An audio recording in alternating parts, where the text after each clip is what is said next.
சற்றுமுன் வெளியான தகவல்.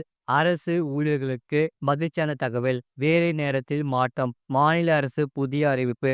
சொல்ல பார்க்க போறோம். நீங்க நம்ம சேனலை சப்ஸ்கிரைப் பண்ணாம இருந்தீங்கன்னா மறக்காம லைக் பண்ணிக்கோங்க, சப்ஸ்கிரைப் பண்ணிக்கோங்க. உங்க நண்பர்களுக்கு தெரியப்பட்டு ஷேர் பண்ணுங்க. கடும் வெப்ப அலைகள் காரணமாக அரசு அலுவலக நேரத்தை மாற்றி அமைத்து மாநில அரசு நடவடிக்கை எடுத்துள்ளது. இதன் மூலம் வெயிலின் தாக்கத்தில் இருந்து ஓரளவு தப்பித்து கொள்ள முடியும் என எதிர்பார்க்கப்படுகிறது. நாட்டின் பல்வேறு மாநிலங்களில் கோடை வெப்பம் வாட்டி வதித்து வருகிறது. ஏப்ரல் முதல் ஜூன் வரையிலான காலகட்டம் என்பது இந்தியாவில் கோடை காலம். ஒவ்வொரு ஆண்டு கோடை வெப்பத்தின் அளவு அதிகரித்து வருகிறது.